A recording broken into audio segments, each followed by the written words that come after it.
ഒരു സൽപുത്രൻ പിറന്നടാ പണ്ടേ, മഹാ അധ്യായം തുടക്കമായെന്ന്. ഇത് ദിക്കെട്ടും മുഴങ്ങിടും പാട്ട്, കൊടും സന്തോഷ പിറந்த നാൾ വാഴ്ത്ത്. തനനനനനനനനന. തനനനനനനനന. ഹലോ, എന്തൊന്നും മിണ്ടാത്തേ? ഹലോ, ഇപ്പൊ കേട്ടില്ലേ? Hello hello. എന്തേ? ഈശോ നല്ല ബിസിയാണല്ലോ. അതെ, കുറച്ച് തിരക്കിലാ. അല്ല, നീ ഏത് പാട്ടാ ഇപ്പൊ തന്നെ പാടിയേ? ഇതൊരു സിനിമാ പാട്ടാ. ഇതിപ്പോ യൂട്യൂബില് ഭയങ്കര വൈറലാ. ഞാൻ പാടിത്തരാം. ഒരു സൽപുത്രൻ പിറന്നടാ പണ്ടേ, മഹാ അധ്യായം തുടക്കമായെന്ന്. ഇത് ദിക്കെട്ടും മുഴങ്ങിടും പാട്ട്, കൊടും സന്തോഷ പിറந்த നാൾ വാഴ്ത്ത്. ഇതൊക്കെ അറിയില്ലേ ഈ പാട്ട്? ആ, ഇതായിരുന്നോ? ഞാൻ വിചാരിച്ചു എന്നെ കുറിച്ചുള്ള പാട്ടാണെന്ന്.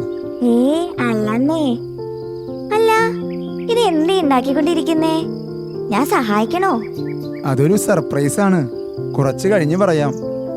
അല്ല, നിങ്ങളുടെ സ്കൂൾ തുറക്കാറായില്ലേ? 2 ദിവസം കൂടി ഉള്ളൂ. ഫ്രണ്ട്സിനെ കാണാലോ എന്ന് ആലോചിക്കുമ്പോ ഭയങ്കര സന്തോഷം. പക്ഷെ പഠിക്കേണ്ടി വരില്ലേ, അതാ പ്രശ്നം. ഓ, നിങ്ങളൊക്കെ സൂപ്പർ കിഡ്സ് അല്ലേ. മടിയൊക്കെ ഒന്ന് മാറ്റിവെച്ചാൽ ഈ വർഷം അടിപൊളിയാവും. പക്ഷേ സൺഡേ കാറ്റീസൺ ക്ലാസ് ഇന്ന് തുടങ്ങൂലോ. പുതിയ കുട്ടികൾ വരുന്നുണ്ട്, ഈശോയെ കുറിച്ച് അറിയാനും പഠിക്കാനും ഒക്കെ. അവരെ വെൽക്കം ചെയ്യാൻ എന്താ ചെയ്യാന്നാ ഞാൻ ആലോചിക്കുന്നേ.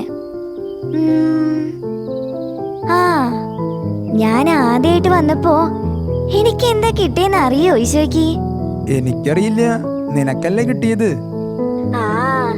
എനിക്ക് ഈശോയുടെ ഒരു പടവും വെൽക്കം എന്ന് എഴുതിയ ഒരു ബലൂണാ കിട്ടിയത്. അത് കിട്ടിയപ്പോ എനിക്ക് ഉണ്ടായൊരു സന്തോഷം. ഈശോയെ, നമുക്ക് അവർക്ക് അങ്ങനെ എന്തെങ്കിലും കൊടുത്താലോ? ഞാൻ പറഞ്ഞില്ലേ ഒരു സർപ്രൈസ് ഉണ്ടെന്ന്. ഇത് നോക്കിയേ, ഇത് ഞാൻ അവർക്ക് വേണ്ടി ഉണ്ടാക്കി വെച്ചിരിക്കുന്നതാണ്. ഹായ്, സൂപ്പർ കിരീടം. സർപ്രൈസ് അടിപൊളിയായിട്ടുണ്ട്. അല്ല ഈശോയെ, ഈ കിരീടം എന്തിനാ അവർക്ക് കൊടുക്കുന്നേ? ഇവരൊക്കെ ഓരോ കുടുംബത്തിലെയും രാജകുമാരനും രാജകുമാരിയും ഒക്കെ അല്ലേ. നമ്മുടെ സഭയെ വളർത്തേണ്ടവരാ ഈ കുഞ്ഞുങ്ങൾ, ഭാവിയുടെ വാഗ്ദാനങ്ങൾ. അപ്പോ കിരീടം വെച്ച് തന്നെ അവരെ സ്വീകരിക്കണം, അല്ലേ? അത് ശരിയാ. കാറ്റീസൺ ടീച്ചർ ക്ലാസ്സിൽ എപ്പോഴും പറയാറുണ്ട്, നിങ്ങളുടെ കൈകളിലാ ഇനി കുടുംബത്തിന്റെയും സഭയുടെയും രാഷ്ട്രത്തിന്റെയും ഭാവി എന്ന്. എന്നാ നമുക്ക് ഈ കിരീടം വെച്ചു കൊടുത്ത് അവരെ സ്വീകരിക്കാം. ഞാനും ഹെൽപ്പ് ചെയ്യാം. അതിനു മുമ്പ് അവരുടെ മാതാപിതാക്കളോടും അധ്യാപകരോടും കുറച്ച് കാര്യങ്ങൾ പറയട്ടെ. നിങ്ങളുടെ കൈകളിൽ ഏൽപ്പിച്ചിരിക്കുന്ന നിധികളാണിവർ. ഇവരുടെ കഴിവുകളെ മണ്ണിൽ കുഴിച്ചിടരുത്. അത് 5 ഇരട്ടിയും 10 ഇരട്ടിയുമാക്കാൻ നിങ്ങൾ ഇവരെ സഹായിക്കണം. ഈ പ്രപഞ്ചത്തിലെ കൗതുകങ്ങൾ നിങ്ങളാണ് അവർക്ക് കാണിച്ചു കൊടുക്കേണ്ടത്.